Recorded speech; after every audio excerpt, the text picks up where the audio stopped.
চট্টগ্রাম বন্দরে বিদেশি কোম্পানির সাথে চুক্তির প্রতিবাদে অনির্দিষ্টকালের কর্মবিরতি 2 দিনের জন্য স্থগিত করেছে শ্রমিক কর্মচারীরা।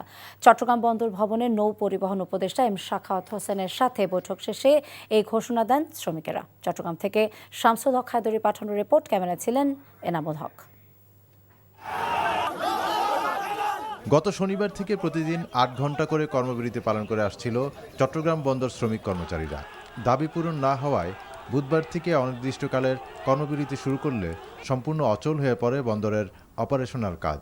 সংকট সমাধানে বৃহস্পতিবার বিকেলে বন্দর ভবনে শ্রমিকদের সাথে বৈঠক করেন নৌ পরিবহন উপদেষ্টা। এই রোজার আগে এই ধরনের আন্দোলন, যেখানে পোর্ট বন্ধ করে রাখা, এটা অত্যন্ত অমানবিক। তাদের কথা শুনেছি, আমি আমার বক্তব্য দিয়েছি। সরকারের যারা আছে সেখানে, যারা ডিসিশন মেকার এই বিষয়ে, তাদের সাথে কথা বলবো। উপদেষ্টার সাথে বৈঠক শেষে 2 দিনের জন্য কর্মবিরতির ঘোষণা দেন শ্রমিক নেতারা।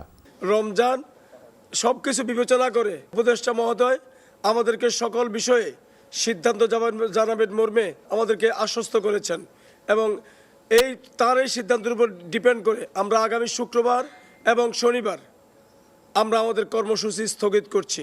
এদিকে সপ্তাহব্যাপী শ্রমিকদের কর্মবিরতির ফলে বন্দরে জমে গেছে বিপুল পরিমাণ আমদানি রপ্তানি পণ্য।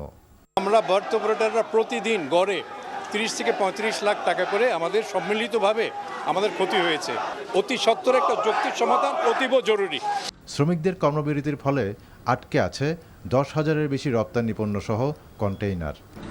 NTV news desk.